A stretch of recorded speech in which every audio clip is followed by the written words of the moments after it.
We know this LSU offense in 2024 is going to look different. New quarterback, new receivers, new running back, and new offensive coordinators. But just how different will this Joe Sloan and Cortez Hankton-led offense really be? You are Locked On LSU, your daily podcast on the LSU Tigers. Part of the Locked On Podcast Network, your team every day.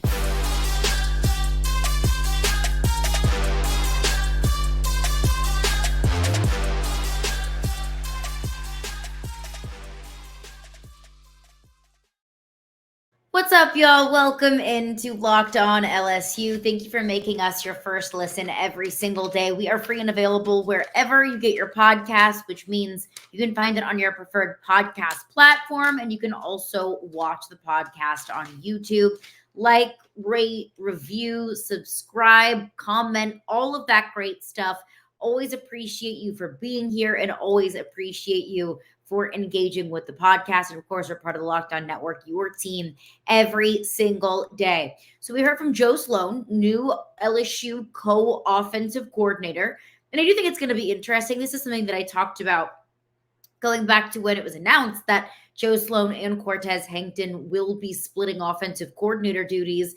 Is there going to be a more public, more forward-facing offensive coordinator? Or is it going to be Joe Sloan, who we're going to be hearing from more often than not? Is that indicative of kind of how their roles are split up a bit? That's kind of what I'm intrigued to see, and we'll get the answers to that throughout the season, throughout spring, throughout fall camp, and of course throughout the season as well.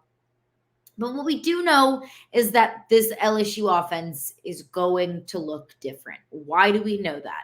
Because Jayden Daniels is no longer quarterbacking this team. And Garrett Nussmeier comes in as the starting quarterback with a much different skill set. Jayden Daniels is one of the best and most unique running quarterbacks that I think we have ever seen. Garrett Nussmeier, it's not like he's a statue, but he doesn't give you what Jayden Daniels gave you. Your offense last year, it was Jayden Daniels. It was Jayden Daniels' legs, and it was Jayden Daniels' arm. So what does this offense look like this upcoming season now that you have Garrett Nussmeier with a much different skill set than Jayden Daniels? And the only offenses that we have seen under Brian Kelly have been with Jayden Daniels and have been with Brian Kelly and Mike Denbrock and Jayden Daniels. So it's the quarterback, it's the running back, Logan Diggs heading to Ole Miss, it's the receivers, no Brian Thomas, no Malik Nabers, and it's the coordinator as well. Got Joe Sloan and Cortez Hankton coming in for Mike Denbrock, who of course left LSU for Notre Dame around Christmas time. So I think, and Joe Sloan answered a lot of these questions about what is the offense going to look like and, positional battles, the backup quarterback position and the receiver position, and how some of the new additions have been acclimating, whether that's true freshmen coming in the 2024 recruiting class or some of these transfers. He mentioned Xavier Thomas, the wide receiver transfer from Mississippi State. He mentioned CJ Daniels, the wide receiver transfer from Liberty. But I think there was one thing in particular that was most important that Joe Sloan said, that you may have just glazed over it. And maybe when you hear it, you don't think it's that impactful, but I think it's important to hear. And I think it was the most important aspect of what he said from that press conference and the best peek behind the curtain of what we can expect from this I'll just use Joe Sloan, but both Joe Sloan and Cortez Hankton, but what we can expect from this Joe Sloan offense. This is what Joe Sloan had to say when asked how different the offense is going to look and how many principles he is going to use from Mike Denbrock's offense. This was Joe Sloan. Yeah, I think the nuts and bolts of what we do and the foundation of what we do was set here over the last couple of years, right? When Coach Denbrock came in and we put this offense into effect, right? And what we've done as an offensive staff, we have four of us that are still here, right? And myself, Coach Hankton, Brad Davis, and Frank Wilson, and so a lot of that carryover. Plus, we have a lot of guys who played in our offense the last 2 years. So we want to keep the building blocks of who we are, but no matter who's talking to you at this podium, you got to build your offense around the personnel that you have. And I think we're doing that, right? We're growing, and just like we did 2 years ago going into this past year, and making an evaluation of where we're at and what we needed to do, we've sitting down as an offensive staff, and we're continuing to do the same thing. What do we need to be moving forward, right? And as well with coming from Coach Kelly, what do we need to do moving forward to win championships and be a championship level offense? So again, that was Joe Sloan on, is he going to take principles from Mike Denbrock's offense? How different will his offense look? He and Cortez Hankton's offense look from Mike Denbrock's. There's two things in particular from that clip that really stand out to me in a positive way. First and foremost, it's the consistency level that he says, look, we've been here. Brad Davis has been here. A lot of these players, as much change as there is personnel-wise, there's still a massive part of this offense that is carryover from last season, most notably your offensive line. You return 4 out of the 5 of your starters in the offensive line. You bring back Mason Taylor. You bring back Kyron Lacey and Chris Hilton. And that doesn't even take into consideration the players that were here last season and became accustomed to and acclimated to Mike Denbrock's offense, who maybe weren't as much of impact makers on game day. The Shelton Sampsons or the Aaron Andersons of the offense, so on and so forth. So it's the consistency. If Brian Kelly wanted to change things up offensively, which I don't know why he would, but if he wanted to, he would have gone outside of the circle of trust and he would have hired a different offensive coordinator that didn't have ties to this team last season. But if it's not broke, don't fix it. That offense last year, that was not broken. That was the best offense in all of college football. So why would you want to change things up? Why would you all of a sudden want to implement an offense that was so different from the principles of the offense that you had that was so explosive and so high scoring? So the first part is the consistency of it all. The second part that I think is the most important aspect is what Joe Sloan said about tailoring the offense to personnel and not trying to fit your personnel into a particular style of offense. Doesn't that seem obvious? It seems obvious to me. Hey, let me help you. Let me put you in the best position to succeed. I don't need to fit a square peg in a round hole. I don't need you to play in a particular position that goes away from your natural ability or whatever you do best just because that fits my X's and O's in my playbook and my scheme a little bit better. That makes no sense. That is idiotic.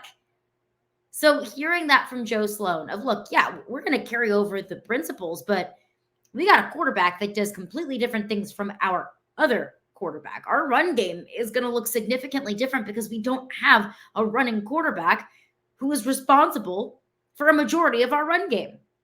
So we're going to tailor our offense to the strengths of the quarterback and to the strengths of the players around the quarterback.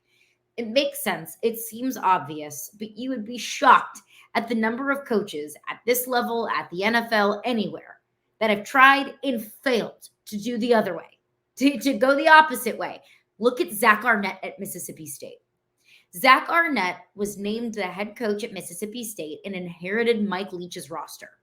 And that entire offense, Will Rogers, their quarterback included, that was an air raid offense. Will Rogers was an air raid quarterback. Zach Arnett wanted to change and did change to more of a pro-style offense. Ran the ball a little bit more checkdowns, not just air the ball out and lob it up 80 yards. The problem with that is he didn't have the players that were tailor-made for that. He didn't have the quarterback that could do that. Zach Arnett is no longer the coach at Mississippi State, and that's for a reason. So as obvious as it might seem, you see a lot of coaches fail.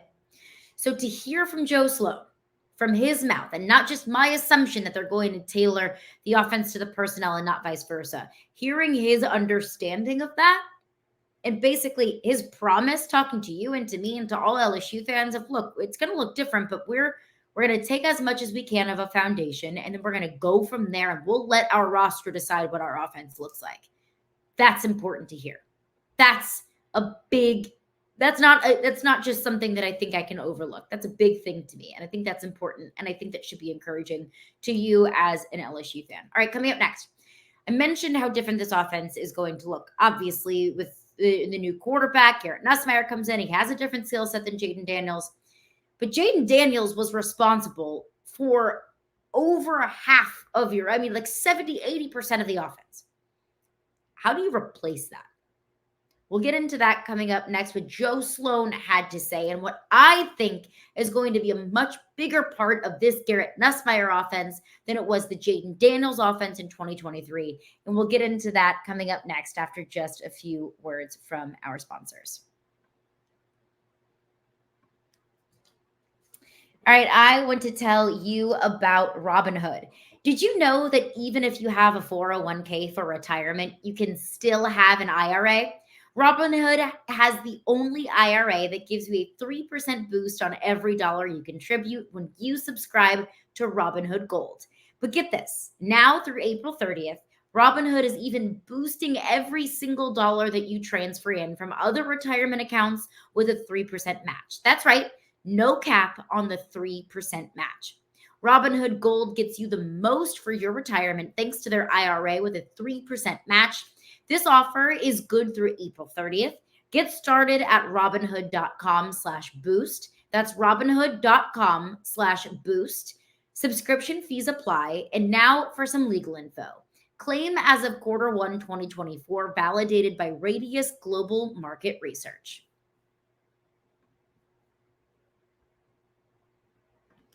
All right, rolling along here, Locked On LSU. Thank you for making us your first listen every single day. We're free and available wherever you get your podcasts. Also, check us out on YouTube as well. And hey, are you watching Fox Sports or ESPN on your TV all day? You have to turn down the volume with all of that shouting. Make the switch to Locked On Sports today. It's a free 24/7 sports streaming channel program for you every single day to bring you the biggest stories without all the screaming. Locked On Sports Today brings you can't-miss analysis, opinions, and news, streaming 24/7 on YouTube or the free Amazon Fire TV channels app. Part of the Locked On Podcast Network, your team every single day. New offense, it's scary, it's exciting, it is all of the above. But one thing that I think is a big question to me, beyond just, who emerges as playmakers, beyond what Garrett Nussmeier looks like as the starting quarterback at LSU, it's who makes up for the sheer number of plays that you lost with Jayden Daniels. Jayden Daniels was the offense. And that's no disrespect to any other member of that offense last season, but Jayden Daniels was the offense. He created the offense. He was a yard getter, a point getter. Jayden Daniels ran the ball 135 times last season. 135 times. That's an average of about 11 to 12 plays a game. Think about that. That's a massive portion of your offense that you now have to make up for. That's going to look significantly different because Garrett Nussmeier is not going to run the football 135 times a season. He can't. That's not his skill set. So in this new offense, with Joe Sloan and Cortez Hankton as your coordinators and Garrett Nussmeier as your quarterback, how do you make up for those 135 plays that Jayden Daniels was responsible for that Garrett Nussmeier can't be? I think that we are going to see, and this is just my prediction, this is just my thought, because it could go any which way. It could go, it could be spread out to the run game. Is it going to be a drop off to the running backs? Is it going to be check downs? Is it going to be, hey, I need to get the ball out, so I'm just going to throw it away, or F it, I want to throw it downfield and hope that Byron Lacey or Chris Hilton or any member of this wide receiving core can make a play on it? Or is it the tight ends? It felt like Mason Taylor last season wasn't nearly as big of a contributor as at least I expected him to be. Now, he did have 3 more receptions in 2023 than he did in 2022, but it felt different, right? And I think it felt different. It felt like less than that because I, at least, and I think that we could probably all agree, that we expected more. That from Mason Taylor's breakout freshman season, most notably the 2-point conversion against Alabama, I expected him to take that next step forward.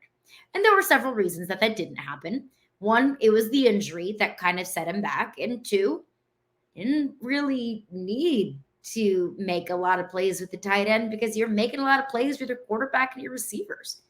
That the run game was working either with the quarterback or with Logan Diggs. You aired the ball out a lot. You had to rely on your speedsters in Brian Thomas and Malik Nabers to get downfield. And that's just, frankly, that's not Mason Taylor's game. So I don't think that the tight ends, and Mason Taylor in particular, and the rest of some of these young guys, whether it's Kamorian Pimpton or whether it's Mac Markway, I don't think that the tight end position solely will make up for those 135 rushing attempts from Jayden Daniels. But I do anticipate the tight ends to be a much larger part of this offense than they were last season. And Joe Sloan kind of touched on that with the tight ends. And about, can we expect more? Because Wilson Alexander asked the question. Wilson Alexander of the Baton Rouge Advocate asked the question, and it was the bowl game, kind of the peek behind the curtain of what's to come. So just to kind of prep you a little bit for what you're about to hear, Mason Taylor had more receptions in the bowl game than he had all season long. He had more receiving yards in that bowl game than he had all season long. He had his longest reception of the season, a 25-yard catch, seven receptions for 88 yards, his biggest game of the season. Remember, Garrett Nussmeier was quarterbacking that game against Wisconsin. So is that a peek behind the curtain of what we can expect from the tight end position and its contribution to this new offense? This was Joe Sloan. On those tight ends, was the bowl game in some ways maybe a preview of how you're going to use them in terms of their usage? And, moving forward, just in general, what do you want to use the tight ends in this offense? Yeah, I think, Mason Taylor is one of our best football players. He's an excellent football player. People know him, right? LSU fans know him for the last 2 years, and just his consistency and his ability to make plays. And I think we want to find ways to get him the ball. And I think you could see Nuss working his way, or, obviously we're going to go where the read takes us, but putting him in positions where he potentially is the first, second, or third read, where the ball maybe will find him a little bit more. But I think, just from a consistency standpoint and an experience standpoint, he obviously brings a ton. And I think he's one of the best tight ends in the country, and we definitely want to utilize him that way. But I think our other young tight ends, when you look at Pimp and Mac Markway, just how they've grown and how we're trying to grow the offense and use those guys more multiple. When we first got here, that was a room that really had to be rebuilt. And Coach Kelly and Coach Denbrock started that, and obviously they have a huge, Coach Kelly has a huge history with tight ends and what he's done with them over several years. But we wanted to grow that room, and I think we're close, right? We're close to getting there. And if, when you guys had an opportunity to be out at practice a little bit, I think you can see just how we want to use those guys a little bit more, just within the framework of what we do on offense. A couple things there. One thing that really stands out to me is how Joe Sloan says, look, we want to get the ball in the hands of our playmakers, whoever that is. And per Joe Sloan, and I would agree, and I think that you probably would too, Mason Taylor is going to be one of their best playmakers, assuming that he is healthy and is able to stay healthy. Mason Taylor has proven that he can carry a big load on this offense, that he can make plays for you, that he can be reliable for you, whether it's in the pass game, whether it's blocking, whatever it might be. Mason Taylor is a playmaker. So who accounts for those snaps that you're losing and those plays and rushing attempts that you're losing and losing Jayden Daniels? I think inherently the tight ends are going to be a larger part of this offense. One, just because you're going to have a little bit more of a short passing game because you don't have the quarterback run game to account for those 4, 5, 6 yard pickups. And I think the second reason why is because tight end is also one of your best playmakers in Mason Taylor. Coming up next, I'm going to quickly transition to the women's basketball side of things. 2 major announcements that have come out since the last time that we talked, and we'll get into that coming up next after just a few words from our sponsors. All right, I want to tell you about Game Time. So I want to tell you about Game Time because it is truly my go-to place. Whenever I need tickets for a game, a concert, a comedy show, a play, or a musical, whatever it is, Game Time is the first place that I check because they've got killer last-minute deals, all-in prices, views from your seat, which is my favorite part, so you don't have to guess of, how good are my seats. Is there going to be a pole obstructing my view right in front of me? Game Time gives you the full 360-degree view, and they have the lowest price guarantee. Game Time takes the guesswork out of buying MLB tickets. The MLB season is here, so check out Game Time for their flash deals and save even more with exclusive in-app deals on select seats ahead of time of the game or the event. I'm going to a Braves game this weekend. I am very excited. Where did I go to find my tickets? I went to Game Time. So take the guesswork out of buying tickets with Game Time. Download the Game Time app, create an account, and use code LOCKEDONCollege. LOCKEDONCOLLEGE. And that code will get you $20 off of your first purchase. Terms apply. Again, create an account and redeem code LOCKEDONCollege for $20 off. Download the Game Time app today. Last minute tickets, lowest price guaranteed. Rolling along here on Locked On LSU. Thank you for making us your first listen every single day. We are free and available wherever you get your podcasts. A big announcement coming out Wednesday afternoon. Angel Reese announced in Vogue Magazine, which is surely the most fashionable, the most chic, the most stylish way to announce anything. But she went to Vogue to announce that she will declare for the WNBA draft. I actually posted a podcast about this the morning that she decided to declare for the WNBA draft. And my question was, what's more lucrative? At this point, with NIL and with all of the eyeballs that are on women's college basketball, what's more lucrative? Is it staying in college and taking advantage of that fan base that you already have carved out, taking advantage of the new fan base that has kind of emerged over the last 2 to 3 seasons in college basketball? Or is it taking the next level and you don't have to worry about going to class and NCAA qualifications and you get an actual salary, but you also will be in a league that inherently does not have the same fan base and doesn't have the same eyeballs. But ultimately, whether you want to talk about, what's lucrative, what's not, you want to talk about money or not, or business, Angel Reese made a decision for herself. And she talked about how she's ready for a new challenge. She's ready to be knocked down and learn and get back up again. And I think that's a really mature and really admirable way to approach this massive decision that she had facing her. It could have been really easy for Angel Reese to come back to what is comfortable, come back to LSU, where she is absolutely beloved. And she knows that she has a place on a team. She knows where she would be next season. And she knows that she would be on a team with teammates that she loves and that loves her back. But she decided to do something that was uncomfortable and start a new challenge. Be at least a smaller fish in a bigger pond, whereas she is a massive fish in this small pond at LSU and at the college level. So I admire the hell out of Angel Reese's decision to take that next step. But now my next question is, now that Angel Reese has declared for the WNBA draft, Caitlin Clark has declared for the WNBA draft, Cameron Brink from Stanford has declared for the WNBA draft, Kamila Cardoso, we know her very well from the SEC championship game, from South Carolina, she has declared for the WNBA draft. Some of the biggest names, and most notably Caitlin Clark and Angel Reese, the biggest names now in women's college basketball that have driven a lot of this new audience, they're headed to that next level. Can that now create a new fan base within the WNBA? Can that drum up new interest into this league? Because this league will now have new characters and new faces and bigger brands than it ever has before, because those characters and those names and those brands brought so much popularity and notoriety to the women's college game. So that's what I'm going to be intrigued to see. Do we still talk about Angel Reese a lot? Is Angel Reese still in headlines? Is Caitlin Clark still in headlines?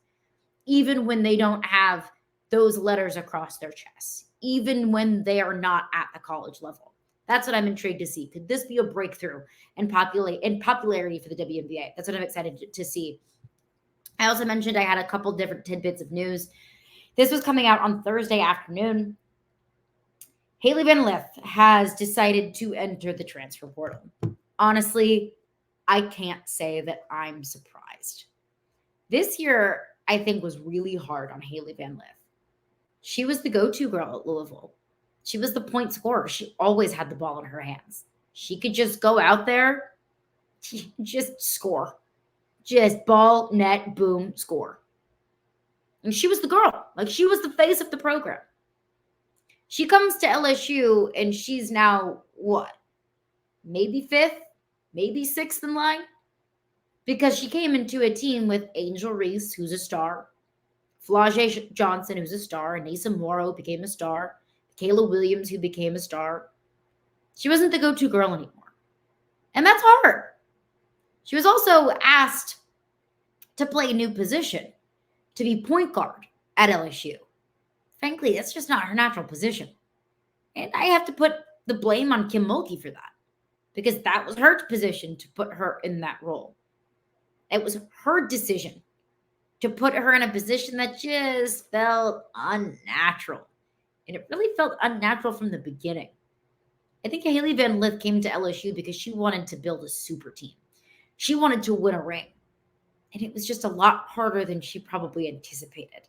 So she has entered the transfer portal. I'll be interested to see where she ends up. Does she go back to Louisville? Does she go back home? Would she be welcomed back at Louisville? What does her future look like? Because I wish her nothing but the absolute best. She was so incredibly supportive of her teammates. She worked her butt off all season long to get acclimated into this new role. So I have nothing but the utmost respect for Hailey Van Lith, and I wish her nothing but the best moving forward, wherever it is that she decides to end up. That's going to do it for me today. Thank you for making Locked On LSU your first listen every single day. We're free and available wherever you get your podcasts. Coming up in tomorrow's edition of Locked On LSU, mentioned a few comments that Joe Sloan made after practice. Blake Baker, new defensive coordinator, also spoke with the media. So we'll break down what Blake Baker had to say on tomorrow's edition of Locked On LSU.